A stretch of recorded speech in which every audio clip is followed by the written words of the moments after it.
We'll call the meeting to order. We'll begin with the Pledge of Allegiance. I invite you to join us. Pledge allegiance to the flag of the United States of America and to the republic for which it stands, one nation, under God, indivisible, with liberty and justice for all.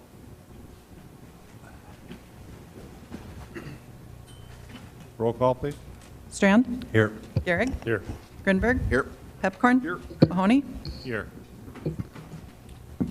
June 7th marks the 125th anniversary of the Great Fargo Fire. The fire began at 215 and 512 Front Street, now 512 Main Avenue, at the rear of Hertzmer's Dry Goods.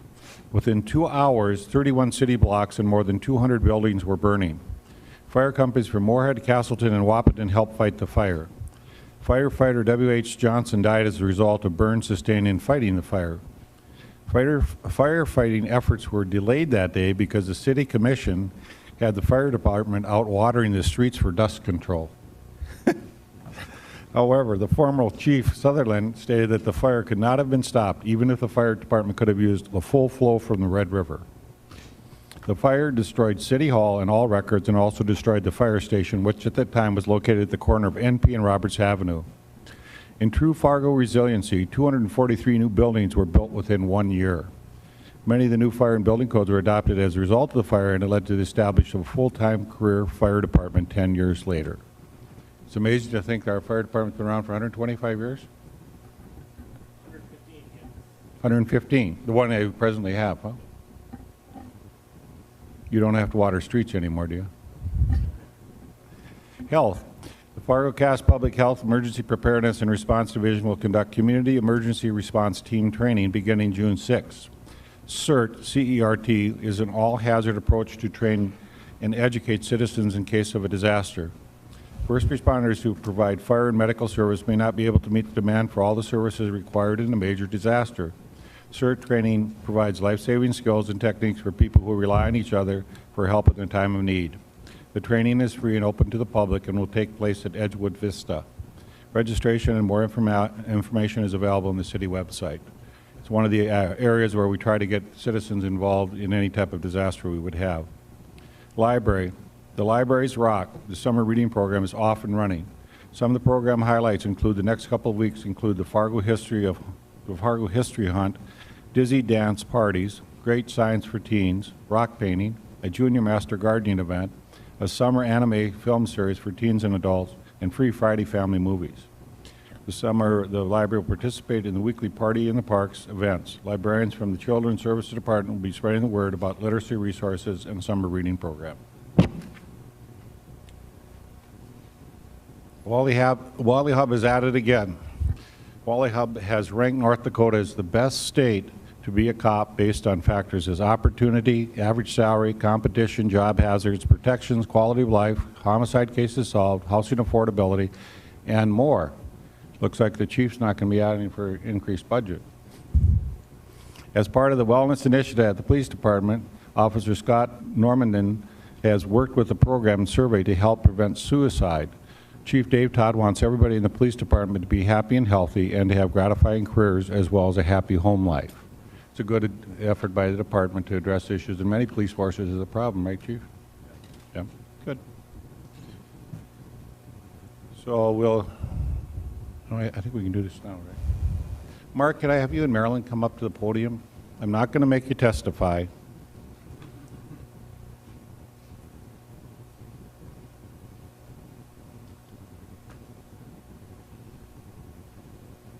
Mark, you have been there many times helping us out, figuring out what to do in a variety of different issues.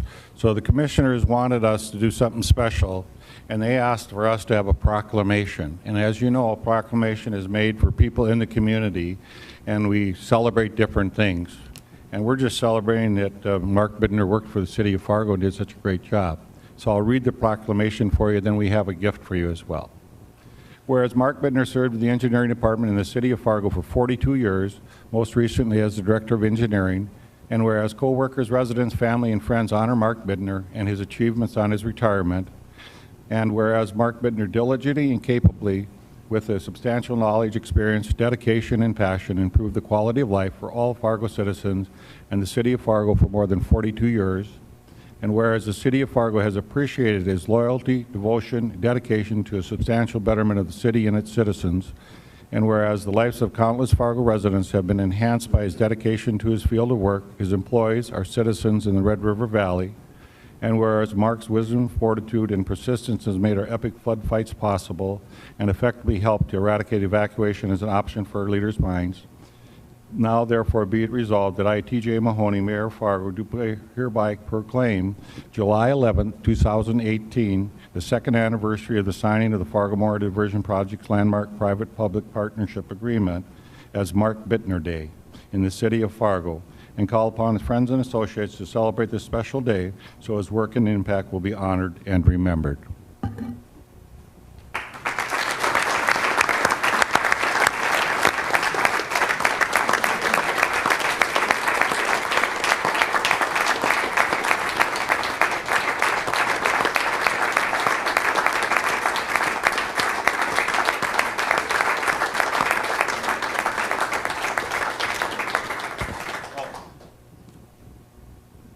Sit. We're going to do one more thing here with Tony's help.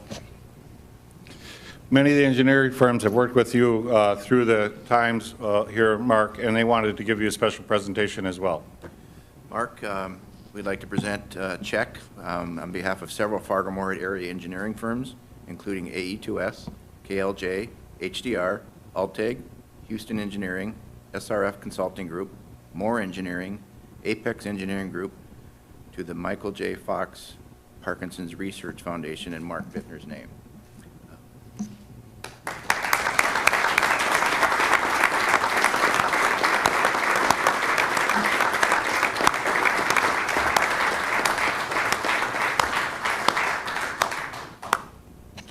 And then lastly, I know you don't like to be reminded of floods, but in 2009 we had a flood, and then we had this concern about a second wave coming. But there was a graphic that we put out at that time, and Denny and you looked at it and kind of saw what happened. And for that now, we are going to give you a flood graphic that has the heights of the floods and many of the other floods that we've had in Fargo that you have been very instrumental in helping us protect the city. So I'm not sure where you want to put it in your house since you have a lot of plaques, but we just thought this would be a nice way to give you something special. And it's got signatures of Pat Savarall, Denny Wallaker, and myself. So congratulations.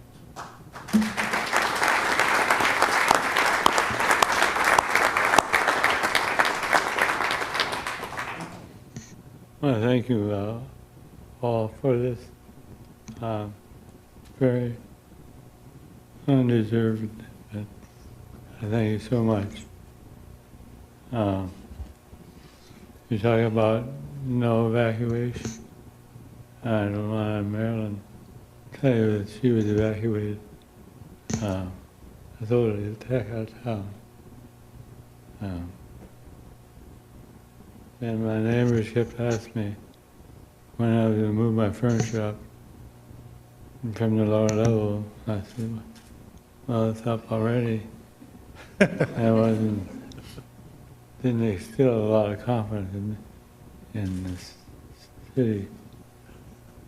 But I'm truly honored and blessed and awfully lucky to have had the opportunity to work for the city of Fargo and to contribute to the welfare of the city. I get a lot of credit for flood fighting. I feel my greatest achievements though were in streets and highways. We're in special assessment this week. I feel I'm the godfather of specials in Fargo. Thank you.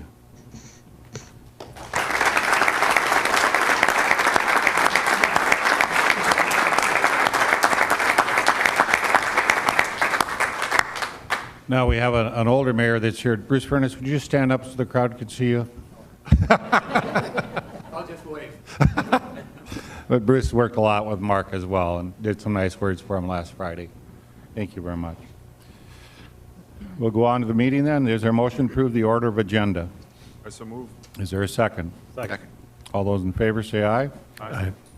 Is there a motion to approve the minutes of the May 21st, 2018 regular meeting? So moved. Second. Any discussion? All those in favor say aye. Aye. Aye. Consent agenda. Is there a motion to approve the consent agenda? 1 through 33. So moved. Is there a second? Second. Any discussion? Roll call vote, please. Grinberg. Aye. Garrick. Yes. Strand. Yes. Pepcorn. Aye. Mahoney. Aye. On regular agenda, before we begin the regular agenda and public hearings, if anybody here is in attendance regarding the public hearing on special assessment, that public hearing will be held on June 18th at 5:15. I apologize for the inconvenience, but it was moved back 2 weeks. Lenny Tweeden is here to discuss the minimum wage ordinance. And just for the public, we have a sheet that Lenny has given us that talks about minimum wage and talks about different years going up, $10, $10.50, $11, $11.50, $12. Congress has not addressed the minimum wage in over a decade. The current minimum wage of $7.25 was established in 2009 and has not changed. Currently, 29 states have enacted a higher minimum wage, plus countless cities around the nation. I proposed a ordinance was similar to what was passed in Minneapolis and St. Paul, except their minimum wage proposal is $1 an hour a year. My proposal is 50 cents a year for a total of $12 by 2020. So that's my proposal.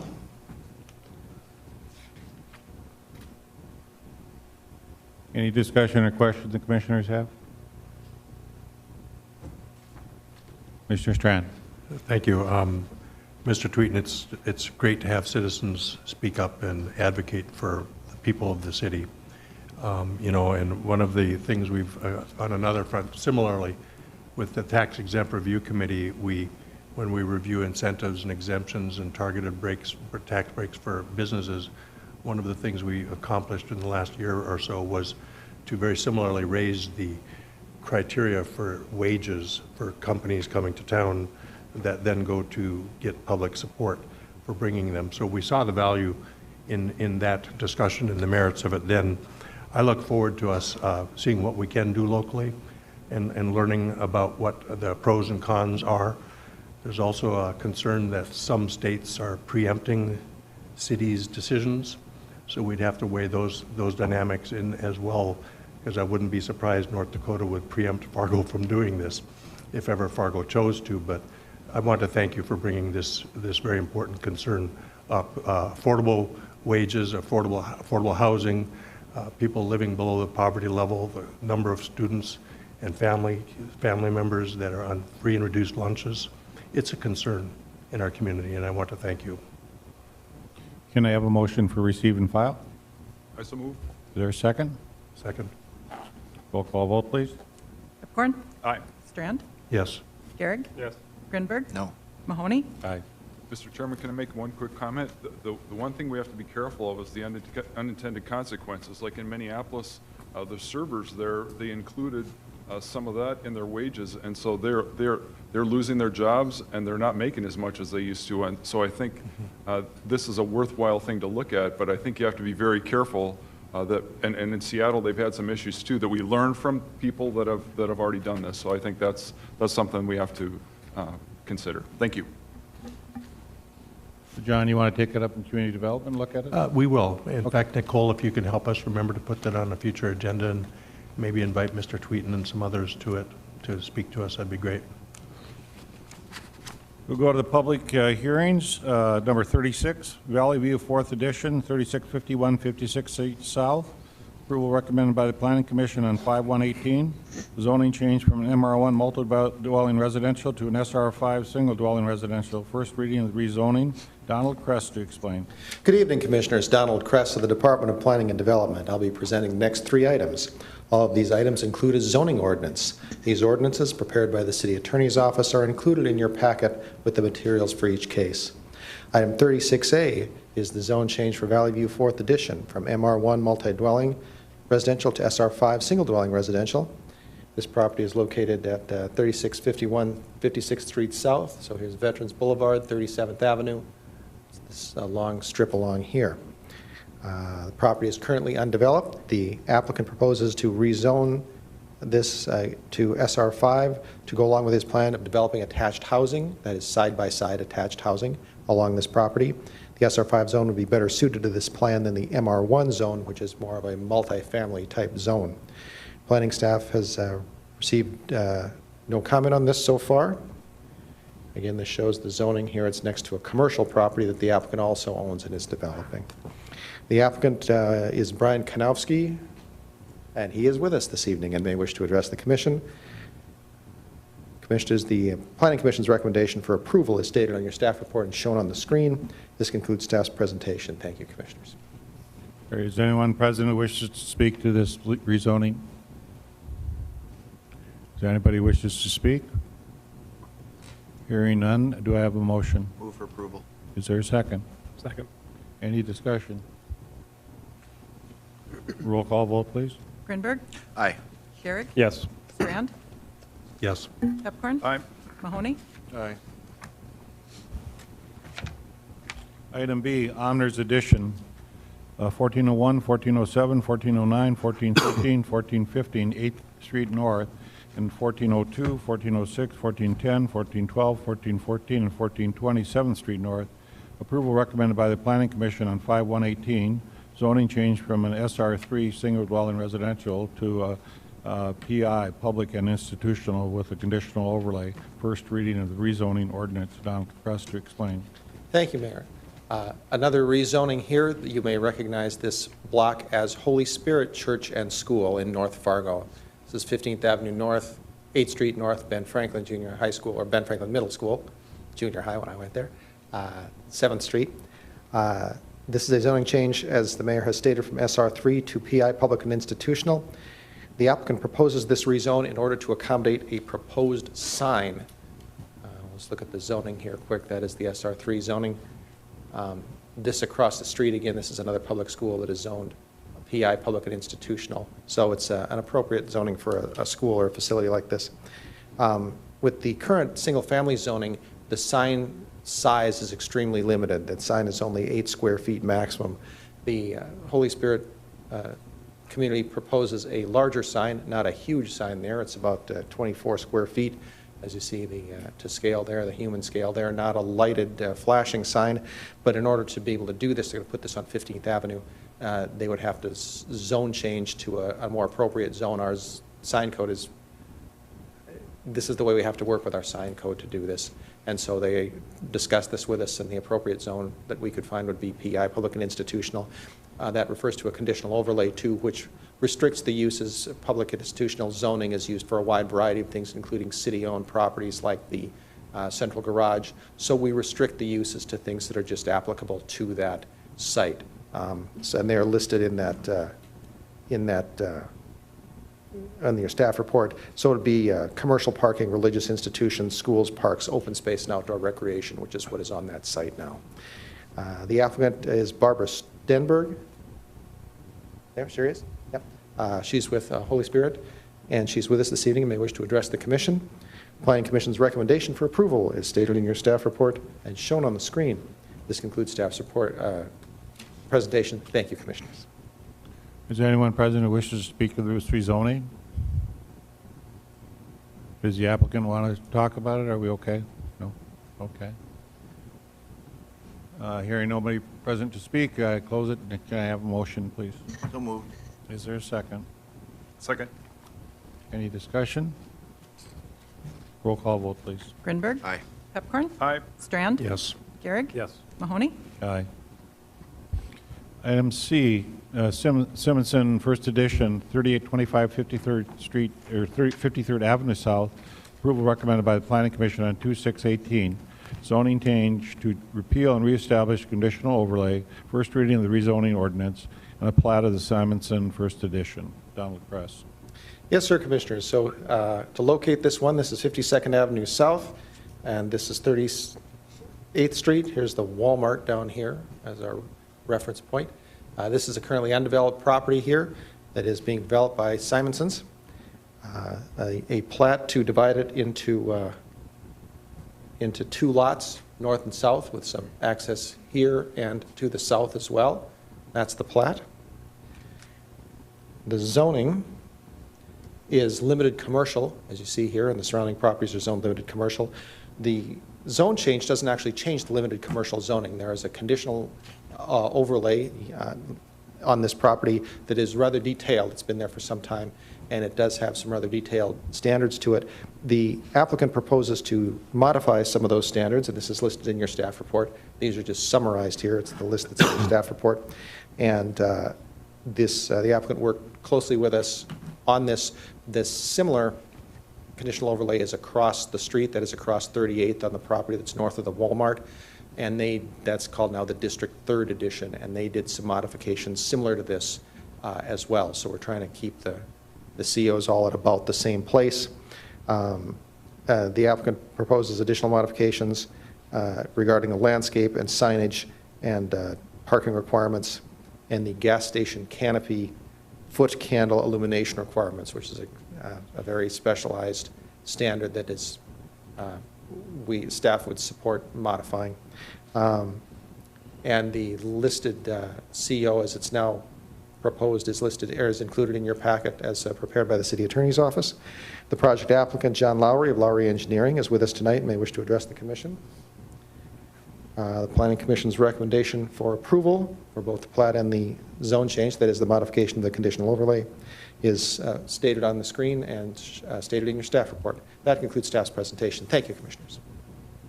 Is anyone present who wishes to speak to this rezoning? Anyone present who wishes to speak? Close public hearing. Do I have a motion? So moved. Is there a second? Second. Discussion? Roll call vote. Grinberg. Aye. Pepcorn. Aye. Strand. Yes. Garrick. Yes. Mahoney. Aye. Thank you, Commissioners. Jeremy Gordon, we'll go back to discuss Public Works Project Evaluation Committee's design decision for Main Avenue Street Construction Improvement District BR 1A1. All right, good evening, Mayor and Commissioners. Here we are. We've talked a lot about Main Avenue in the last 4 to 6 weeks, and it's time that staff and the Public Works Committee has made a recommendation to you guys to concur and move this on to the design process within the DOT. I got a PowerPoint prepared here. I'm not going to go too in-depth like we did at the brown bag that we had maybe a month ago, but I have that information available if you'd like to go there. So I am present, and Cindy and Rick are available from SRF to answer any technical questions that you might have. So I'll just get right into it. So why are we doing anything with Main Avenue downtown? So any DOT project that we have to have a purpose and need statement. So the purpose of the project is to create an opportunity for active and comfortable environment for pedestrians and correct any ADA deficiencies out there, to provide an efficient transportation corridor, to replace the multiple layers of worn-out infrastructure, to contribute to an environment that encourages business activity, investment, and redevelopment, and serve as one of 3 downtown corridors that connect to Moorhead. The need has been established through a number of studies. The biggest one started in 2013 through MetroCog.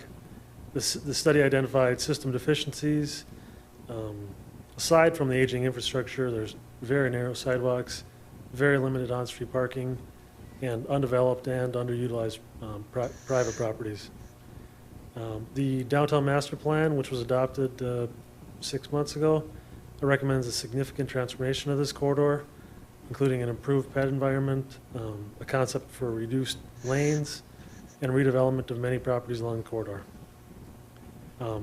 There was an origin destination study done as part of this analysis, and it did show that the vast majority of people that are out driving on Main Avenue are local. There are very few regional trips going from west to east through downtown. So when we're coming in front of you, making a recommendation, the three biggest things that we're looking at are obviously vehicles, pedestrians, and then placemaking and economics, since this is located in downtown. I will say, in my 14 years here, I've never been involved with an undertaking of a street reconstruction project to this scale. I think what we've done here is really impressive, and I'm proud with what we've come up with. So there's the alternatives. There's the do-nothing alternative, simply walk away. Or there's 5-lane option, which basically is what we have out there today. 4-lane option, which has just one westbound lane. The 3-lane option, which is a pretty narrow section. And then the hybrid, which is 5 lanes, 4 lanes, 3 lanes. Pretty much all these have a center left turn lane. So this is a snapshot, basically a report card, Cliff Note version of each of these categories. So working left to right, what you see out there today, vehicle mobility, it's pretty good for the most part. Could be improved, but it's pretty good. Pedestrian environment, placemaking, and economics, I would say it's very poor. Moving on to the 5-lane. 5 lanes a hair better, moving cars, because there is a portion out there right now that's just 4 lanes. But the pedestrian environment would be improved. The sidewalks could get wider because we would shift the road. South side today is relatively wide, north side's narrow. So that the pedestrian environment would get a little bit better. Placemaking economics still aren't improved at all. I would say they'd get a failing grade. So the next option, which is a 4-lane, so each one of these we're shrinking the road and adding sidewalk. So the 4-lane, pretty good moving cars. It does allow parking on one side, so the pedestrian environment would definitely get better on the side with parking, because you'd have the parking vehicles to protect you against the motoring traffic. The other side of the road, there would be no parking, but the sidewalk would still be better or bigger. And placemaking and economics, we're getting there. We're getting to a place where somebody may want to be. And the 3-lane, that for vehicles, for a 3-lane, the entire stretch, it'd be very difficult to get cars through there. It really starts to break down as you get closer to University, basically west of 8th Street. Pedestrian environment, you've got parking on both sides, you've got wide sidewalks, it's very appealing. And then placemaking economics, that also is more appealing as you get more sidewalk, usable space for not vehicles. So recognizing that the 3-lane is in polar opposite of the 5-lane, we thought, well, what can we do? What can we mix and match to make a 3-lane acceptable in the core, but then what can we do on each end to make it better for the vehicle? So what we did is we leave University, we leave the lanes at University basically the way they are, depending upon the counterflow, but we leave the east-west lanes the same.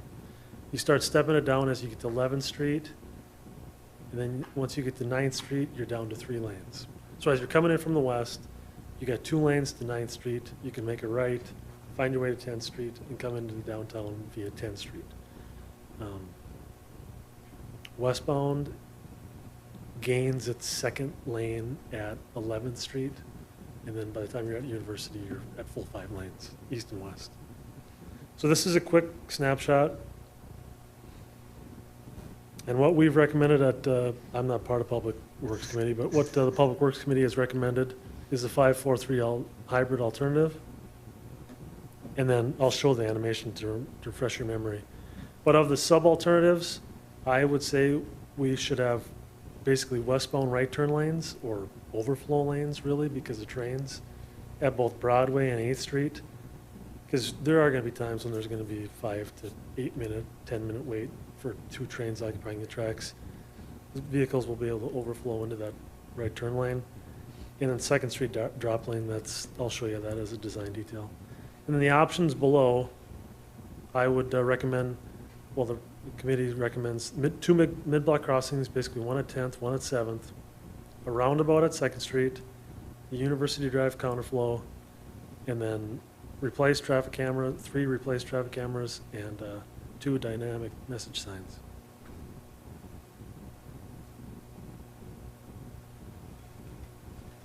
So I'll show you a quick animation.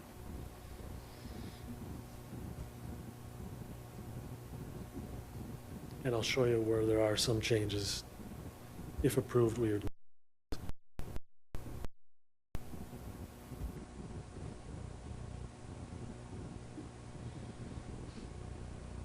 Obviously, this is 2nd Street, so if this is a roundabout is selected, this wouldn't look like this exactly right away.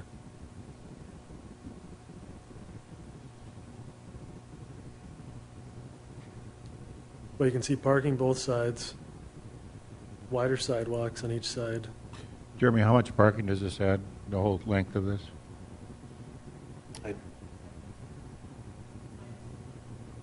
170, basically.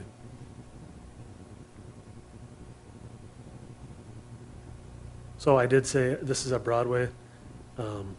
If you selected the right turn, this would get pulled back 8 to 10 feet. So this car would be in a turn lane. So the shorter distance across the street will be across the street? Over here, You yeah, bump on out? the west side, yes. I'm not a big fan of the right turn lanes, but I realize that there's a railroad there and we should have an overflow if possible. So this is 7th Street. This is where we will remove a signal.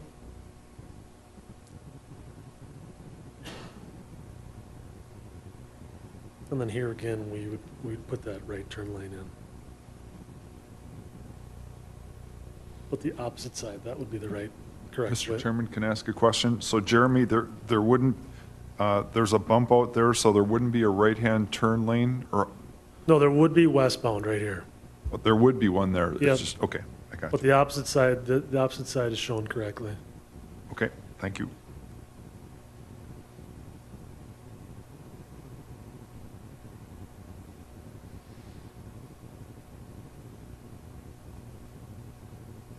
And then right here, this is 9th Street. So this is that second eastbound lane. They're forced to make a right onto 9th Street. We still got one lane going west. And then here's 10th Street underpass, and then you add that second westbound lane right here. So right here, you're 5 lanes wide, basically at 12th Street.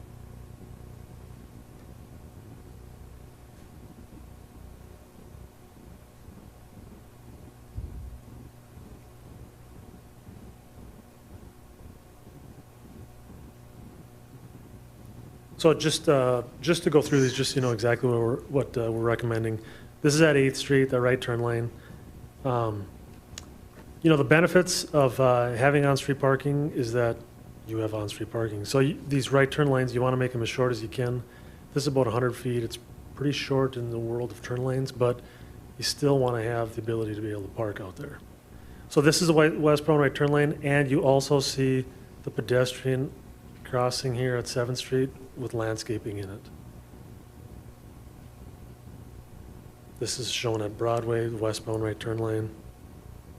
Here's the roundabout, and this one actually is drawn correctly with the correct lane assignments. SRF in the last couple days has modified the one that you've seen previously. So you can see some legs have just 1 lane and some have 2. So if you're coming from Moorhead, we're dropping lanes. You're 5 lanes at the bridge, you're 3 lanes west of the roundabout. So the westbound right turn lane just ends up being a drop lane to go north. The inside lane carries through. And then coming from the west, you got a single lane approaching, but for capacity reasons, they had to add a second lane to get through the roundabout. So that's 2 lanes going through. And then from the north, We also have two lanes, which would get you through. And then because of the skewing of the intersection, you need to have this separated right turn lane to accommodate trucks because it's such a tight turn. And coming from the south, you'd have 2 lanes as well. Mr. Chairman, can I ask another question? Sure. Sorry to interrupt while we're doing it, but, so Ben had some concerns about snow removal. Have you talked about those, and are those issues, Ben, has that been resolved, or is it an ongoing issue? Okay. We're obviously aware with our design to try to accommodate as best we can to their plows. Ben's concerned that it's a gateway, so he thinks the commissioners need to know that they'll probably have to do more maintenance on it than normal, just because if it's going to be the entry coming into the city of Fargo, you don't want it to be sloppy. So you'll have to put more people and resources to that. He just wanted the commissioners to know it will require a little bit more maintenance than we normally do on the 25th Avenue ones. So. But he could do it if he's requested. If they're designed right. That's correct. So under the options, you've got option 1, 2, and 3. This is a pedestrian crossing out in front of McDonald's. From 8th Street to University, that's a long ways without any protected crossings at all. So people do jaywalk out in front here. We'd recommend a pedestrian crossing, and that would get landscaped. Here's the one at 7th Street. And then here's probably the most popular item we heard about is the University Drive counterflow. So at University Drive would just be two ways, or two-way traffic, just for this one short block. So we would create an eastbound left turn lane for people to come off, come under the bridge, go east on NP.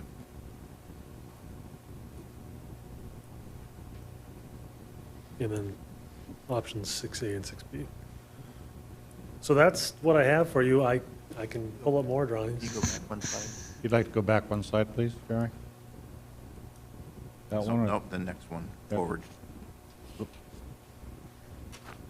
Oh, you're going the wrong way. You want to go forward? He wants the last map before he slips to pros. This one? Nope, next one. The traffic surveillance camera system, we talked before the meeting on upgrading our system.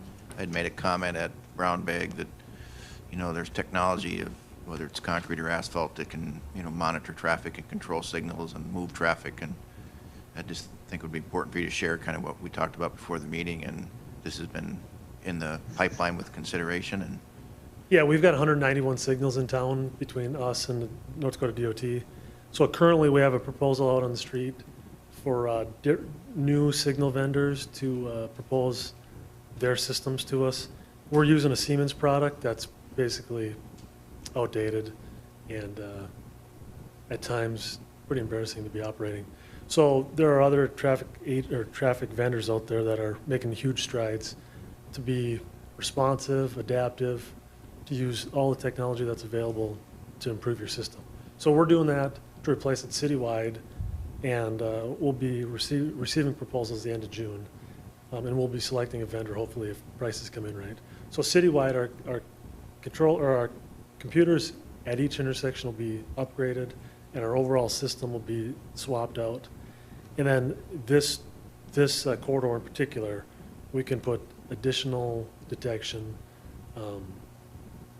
and make sure this is as advanced as it can be. Because there's a lot going on up there with railroad preemption, reduced lanes, varying traffic levels throughout the day. And, Mr. Chairman, then the Department of Transportation's okay with that being part of the scope of work and reimbursement or coverage as far as cost? Well, they participate. Anything in the road, Right. road related, whether it be lighting, signals, storm sewer, paving, they participate. It'll be 90-10.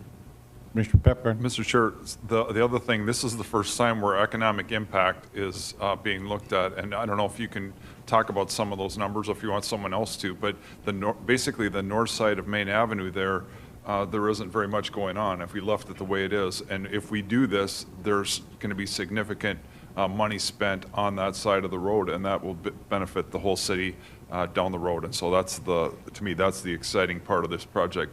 Changing it will have an economic impact. Thanks. I think what Commissioner Peppercorn's asking for is the economic impacts that you think it will have from that. And I think there's a sizable increased taxable value. Yeah, I can take a stab at it. So this slide, the above is the 5-lane road. This is the river and university over here, university right here. So the properties south of the railroad tracks, they do see some redevelopment occurring. This is Mom's Kitchen area. But what the areas where they do see additional stuff happening is on the lots on each side of Broadway, and then near the river.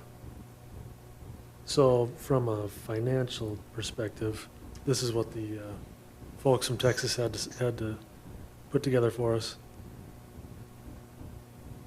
So, Mr. Chair, the number that jumps out at me is the 30-year, when you look at the comparison, 14 million versus 46 million. That's the one that 3 times as much investment will be made, and that's, and I think a lot of us already know that 5 lanes, it's hard for pedestrians to get across that, and a lot of people just don't feel safe crossing that, and by changing this, we'll be able to kind of hopefully duplicate Broadway. That's kind of what we're hoping for.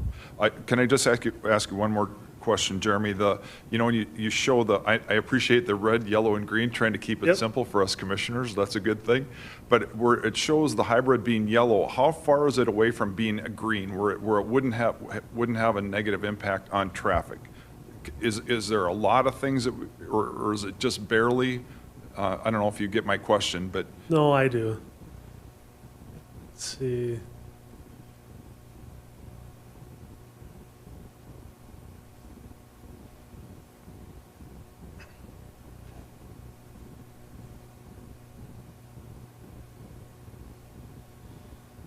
Oh.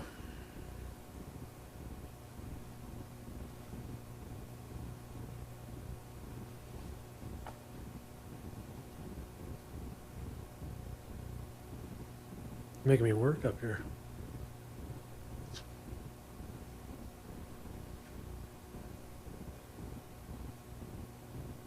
So there's a more advanced red, yellow, and green that I'm looking for.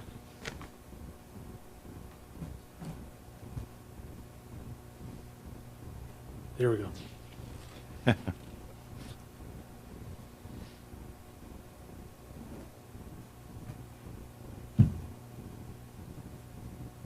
so I guess that's my question, Jeremy. Are there certain sections, and how far away are we from turning that yellow to a green?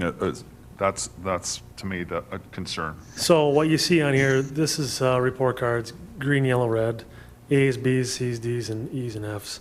So here's the hybrid down here. You can see that. So so overall AM level service C, that's fine. Midday level service C, that's fine. The PM peak, looks like that's a level service E. So the where you see the red is where it's going to struggle. So at 12th Street, 10th Street, 9th Street, are these are the side streets? So those are basically the side streets. But then as you get past 8th Street, the colors aren't so bad. So it's really the side streets that are going to struggle to get out. So can you explain that to the not too bright commissioner? What are the side streets? What are you talking about there? Oh, so the streets leading up to Main. So 7th Street, 8th Street, 9th Street, 10th Street, 12th Street. So, the side, not the main drag, but the T's that are coming into them. So if you're sitting on, you might wait a while on 7th Street to make a left-hand turn. Or at 9th Street or west of 10th Street. So it's the offload of that street is what's the problem. It's not the problem going through the street. Except the Is peak that- times going west.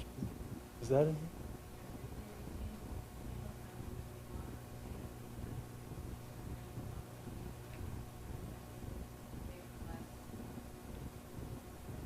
So finding a gap from the side street, it will be difficult at times. Commissioner Garrett. Yeah, I mean, currently Main Avenue is a highway. I mean, people have businesses there, they have trucks that offload things there. If you have parking instead of an offload area, that's going to cause congestion. If the truck stops in the middle of the road, that whole lane you're done. You're sitting there until this guy's done. So while it is a cool concept, I think that we need to take with a grain of salt the economic impact numbers, because like we said, this is the first time we've kind of added that to the theory, to the equation, and we don't know if that's correct or not. People could be confident, whatever else, but are we going to add $47 million in value because we went from 5 lanes to 3 lanes? Who really knows? And some of the maps we're looking at here, we're talking about redeveloping McDonald's. I bet McDonald's would be pretty surprised that they're up for sale now. So I think we need to take it with a grain of salt and understand that if we slow traffic to getting downtown, people are going to get frustrated and not go downtown anymore. So that concerns me a lot. Am I saying no to this idea? I'm not saying no at this point, but I think it needs to be part of the conversation, part of the calculus when we are deciding how many cool things to stick on this road, like the walkway in the middle, it takes away a turn lane. That's going to frustrate people. And I know from experience, people run into those quite often. There's going to be snow on these roads. There's going to be obstructions. There's going to be people walking in front of them. Things are going to happen. So I think we need to understand first this is a road, and people want to drive on them.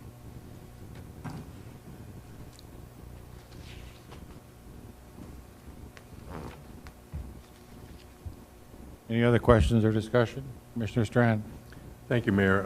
Jeremy, I'm not sure if you're the one to answer this or not, but lately we've all been immersed in lots of discussions about special assessments. And as I'm looking at this proposal, the funding mechanisms will be federal funds, North Dakota DOT, special assessments, and city utility funds. One of the questions I've had surfacing in my mind lately about specials is what we mean by security by the developer. And here there's a reference to agreement for payment of specials required of developer, and the next line, letter of credit required per policy. Could you help me understand that a little more? Well, those wouldn't be applicable to a street reconstruction downtown. Those are for plowed field new developments. So that's not for this project? No. Okay, I was wondering how that fit here.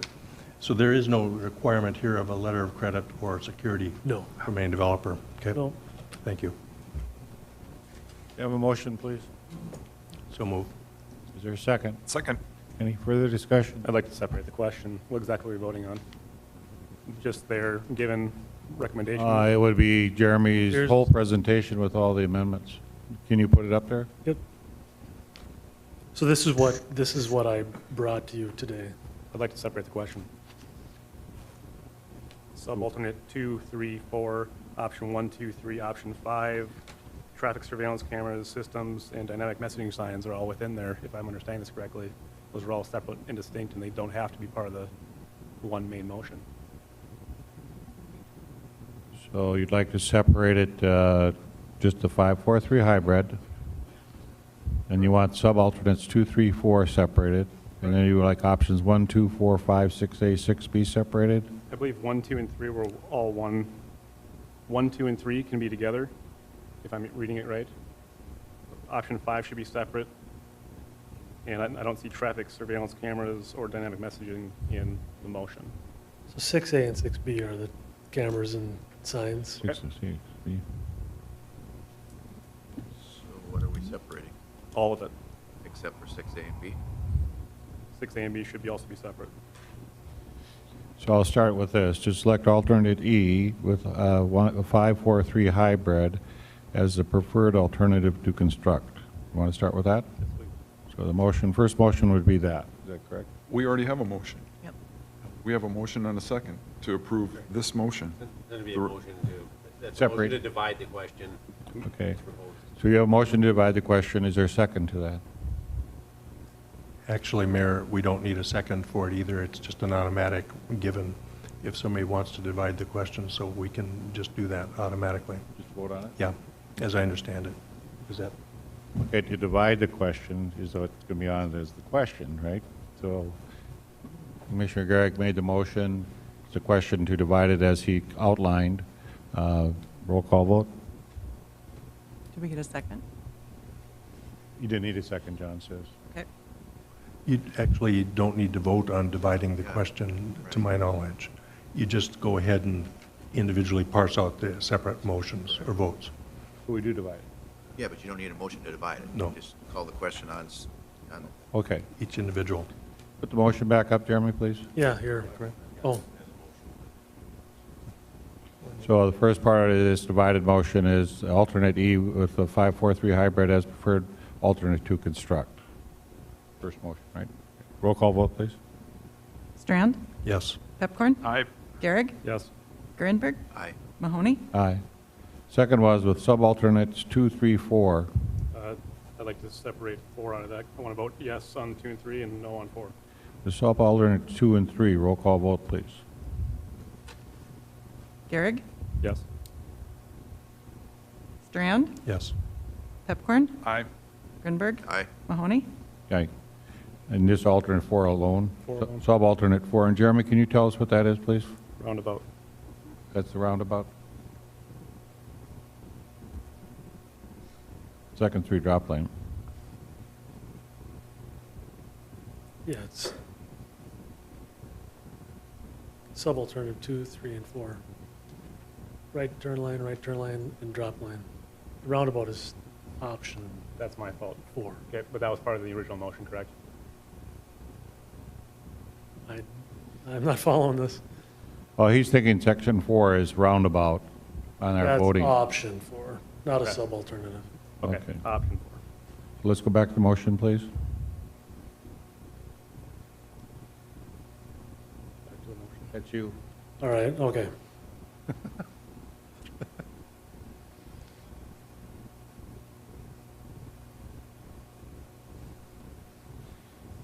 Oh, this is it. Oh, sorry.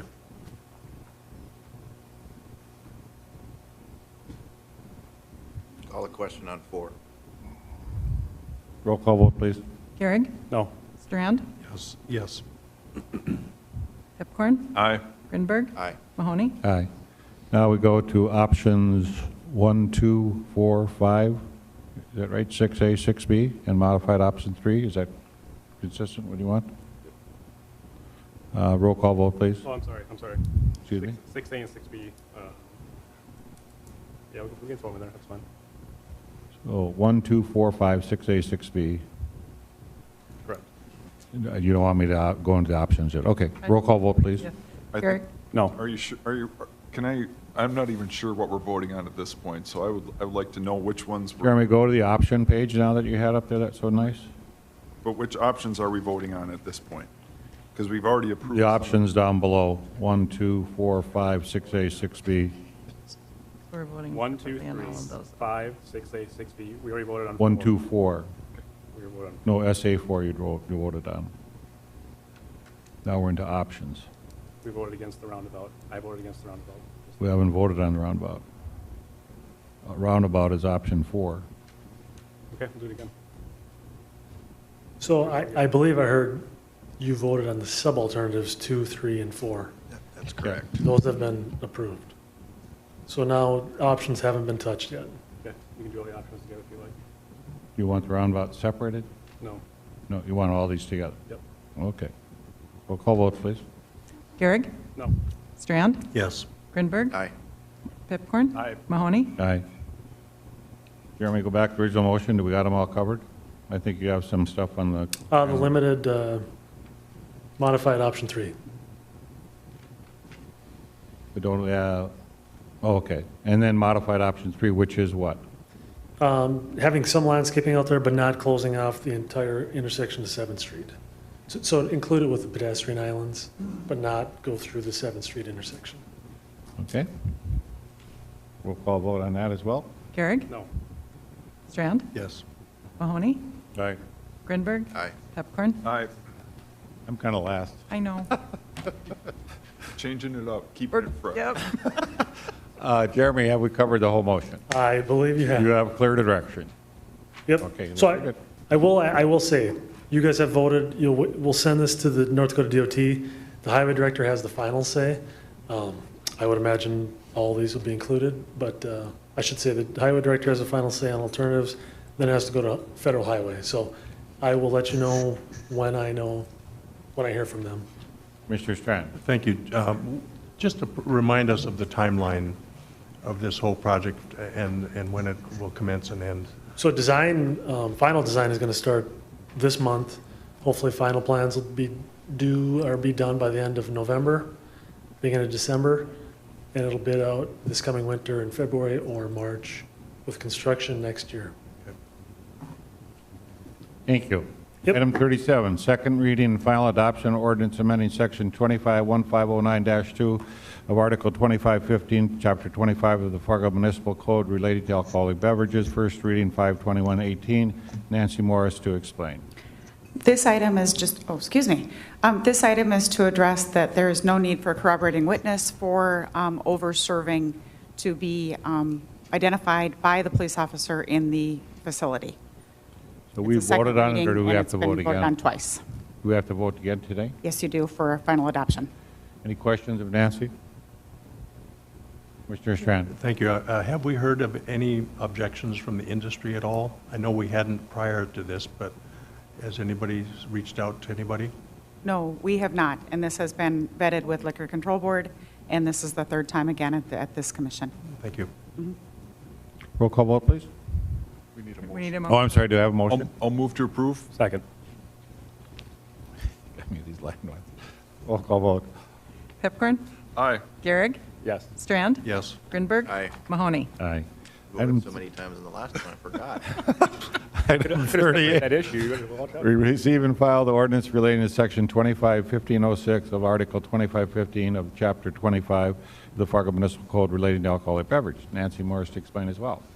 This was brought to you before as well, a couple of times. Last session, we did present to you a list of items that we would like to consider to be placed in the ordinance. We are now presenting the final ordinance to you for consideration. We are asking that it be for receive and file and first reading today. This is the DCPE ordinance that would allow the DCP to apply for a permit during the street fair event and others under certain circumstances where there would be then alcohol on in the designated event space. So it is presented to you today. We did ask for guidance in developing this ordinance. It was considered several times by Liquor Control Board and was placed on the agenda for that committee. And this is the second time it's appearing before you, but first time for receive and file and first reading. Commissioner Gehrig, I'll actually wait till the motion. That's fine. is there a motion? Mr. Chairman, I'll make the motion. I'll just repeat that it was, but it's also, this is going to be a pilot. It's meant to be used this year, and then we'll review it at the end of the year to see how it goes. Thank Is you. there a second? Second. Discussion, Commissioner Gehrig. I'm going to vote no, but I just want to be clear that I support the idea. I've always supported the idea. I made one request when this was all made, that we make this not specific to the DCP, but allow, say, the Midtown Community Partnership Committee or whatever to have their chance at it too, and that didn't happen, so that's why I'll be voting no. Any other discussion? Roll call vote, please. Pepcorn? Aye. Gehrig? No. Strand? Yes. Grinberg? Aye. Mahoney? Aye. You have my recommendations for appointments of following boards and commissions: Board of Appeals, Board of Adjustment, Civil Service Commission, Special Assessment Commission, Native American Commission, and Arts and Culture Commission. And I want to thank the liaison commissioners for helping me with these appointments and the people who are serving us. Can I have a motion? So moved. Is there a second? Second. Any discussion? Roll call vote. Strand? Yes. Grinberg? Aye. Gehrig? Yes. Pepcorn? Aye. Mahoney? Aye. Number 40, State Water Commission requests cost reimbursements for FM diversion project costs. Ken Costin to explain. Yes, good evening, Commissioners. The finance staff have prepared the cost reimbursements for the in-town costs, which is 40A for $476,342, and 40B for $43,032. That represents the Oxbow submission. So seeking your approval on both of those. I have a motion for item A. Move for approval? Second.